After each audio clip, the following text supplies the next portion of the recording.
How's it going, my fellow inquisitorial agents? We have returned to the grim dark future of the 41st millennium with a new Assail Psyker build, which I call Envoy of the Emperor. And what message of the Emperor are we sharing today? Absolute destruction, because that's what this build can do. It is pure damage. You are going to clear rooms super fast. This has been the build that I've been running in Orc Damnations recently and having a ton of fun with and tremendous amounts of success. And you will, and I know you guys will too. Okay, so let's go ahead and dive right in. Looking first at the melee weapon, and we've got our good old Mark IV dueling sword. All right. Now, what are we looking for on the dueling sword? 100% uncanny strike. You're going to want that blessing either tier 3 to tier 4. And at tier 4, you're looking at a plus 24% rending on enemy weak spot hits for 3.5 seconds, and that stacks to 5 times. So that is going to help you take out enemies much quicker, especially the armored enemies. You're going to be doing a ton of damage. Next blessing I have on is Shred, and that is for the bonus to critical chance. And then for my perks, I have melee critical hit chance, and then that 25% damage to maniac, so that way I can take out a maniac in one shot. All right. As far as stats go, as high as possible. You want every stat as high as possible. If we're gonna look at which one that you can drop, I'd say penetration. You'll do okay if your penetration is lower, but my roll right here is almost completely maxed out, and I love it. It performs super well. So I would try to go for one similar to this. All right. Now let's go on to our ranged weapon. We're using the Surge Force staff. All right. Now 100% for the blessing, Warp Flurry. Okay. Warp Flurry, you're going to get that faster charge time. And one of the best things about this build is how quick it maneuvers. Not only how quick you're dodging and moving around the map with the sword, and one of the talents that we are going to take in the talent tree, and how fast your attacks are with Assail and with your staff. Staff doing a ton of quick DPS that you're going to be able to shred a bunch of specialists and elites. All right, you're going to clear rooms really quickly with this build, and that's the main goal, to be super quick and doing a ton of damage. All right, next blessing is Warp Nexus. All right, boosting that critical chance again. You can get the one shots on some enemies and totally clear out a room. As far as blessings go, I would definitely go for flak armored enemies. The other one could be totally up to you. Mine, unfortunately, rolled with infested enemies. I just went ahead and left it because this particular roll has, 3 maxed out stats at 80% with charge rate, critical bonus, and damage, which are the 3 best ones to max out on the Search Force staff. Okay, so again, if you have a roll stat-wise similar to this, try to go for those blessings and perks, and ultimately that second perk can be kind of whatever you prefer, whether it's ranged critical chance or plus damage to elites, whatever you prefer. All right. Curios wise, I usually like to leave it up to you and what you prefer yourself. I personally like to take a toughness, another toughness, and then a health, okay?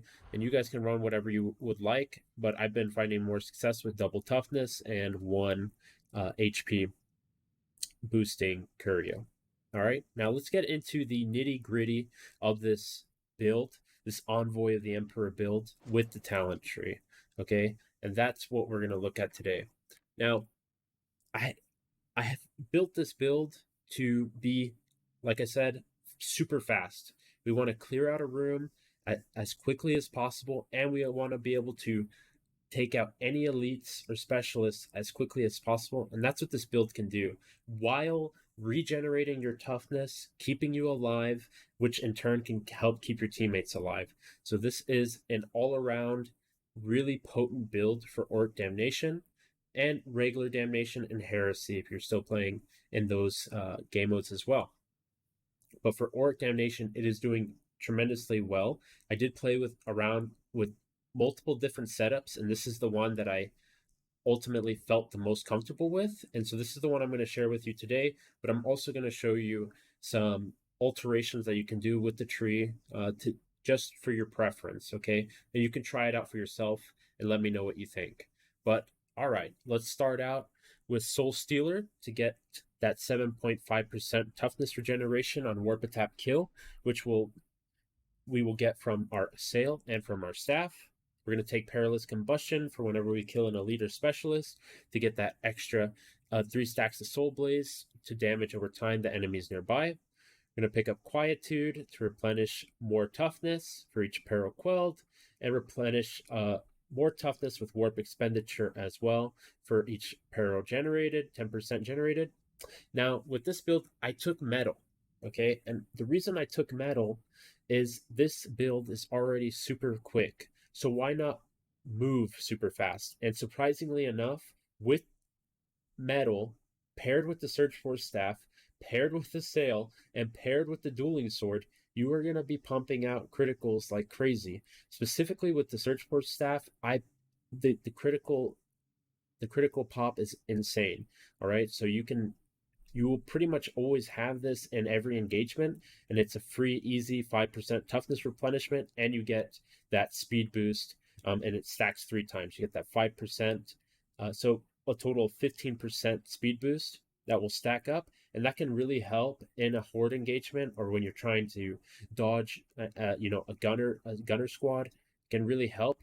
I do think there is room down the line if you want to take out Metal. I just feel like it kind of makes this build complete with how fast you can go, and it does help in a lot of situations. Now, the next perk is Perfect Timing for that extra warp damage. We are using Assail. We do pick up Ethereal Shards and Quick Shards. Going down the tree, we're going to pick up Mind in Motion, and we're going to go left to pick up Kinetic Presence, all right, for that extra damage to elite enemies for us and our allies. And then we're going to pick up 1 with the Warp for the damage reduction so we can be more tanky. Peril Resistance. And then Venting Shriek is going to be our combat ability. And Venting Shriek has no other nodes connected to it because we are only using this as an emergency, escape route or an emergency quell route as well. That's all this is really used for.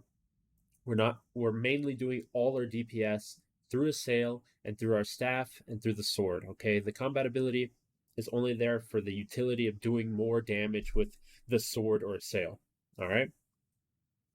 Going down, Peril Resistance, health boost to get Warp Rider, which is just a free plus 20% from all sources, depending on your peril, which this build does generate quite a bit of peril. And then we're going to pick up the critical chance boost, that 5% critical chance boost.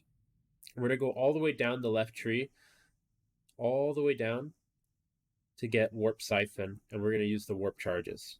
And with the Warp Charges, we're going to be doing more damage overall once we keep going down and pick up Empyrean Empowerment, okay? And we're going to pick up Psychic Vampire, so that way our allies in Coherency can also help generate us Warp Charges as well, on top of our own kills. Okay, now this is the build, guys. Super strong, is very potent. All right, you're moving really fast. You're going to take things out super quickly, and that's the most important thing. And I can't tell you how many times that I've saved teammates just from being able to clear out a horde of enemies super fast with this build, and that's what we want to do. Now, some modifications that you can do if you don't like certain things. Like I said, you can take out Metal if you prefer, and you can put in Battle Meditation, or you can take out Metal and pick up Warp Battery. You could also take out the critical chance boost and pick up Warp Battery. I did run this build with Warp Battery, and I did a Orc Damnation run on the Carnival again, and I'm gonna go ahead and post that video along with this build guide as well, just so you can see this build in action. It does perform very well. Okay, so there are some modifications you can make that, if you'd like, you can go ahead and do as well.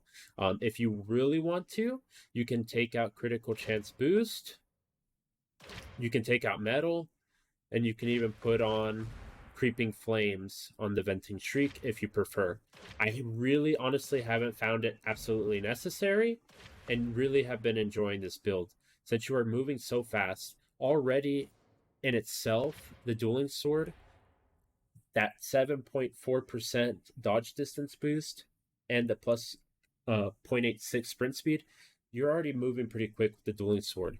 So when you're in a horde situation where you're taking out enemies with the sword, you're going to have a great time with metal, okay? And it pops more often than you would think, all right? And I can show that here. So I'm going to start shooting. And there we go. Metal's already popped. There we go. We got 3 stacks. And we're moving super fast. And as long as we keep getting crits, it'll keep going. And you can see it's popped again.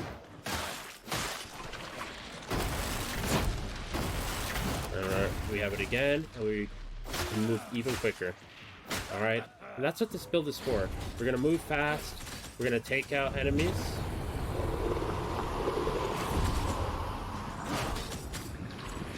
And in a big, giant horde situation, if we need to quell, we can use our venting street, okay? Just like that. And that's pretty much the whole build, guys. Alright? Envoy of the Emperor. Super fun. Super good to use. I've been having a tremendous time with it. And I know you guys will too. So let me know down in the comments section below what you think. And if you tried this build and how you like it, alright?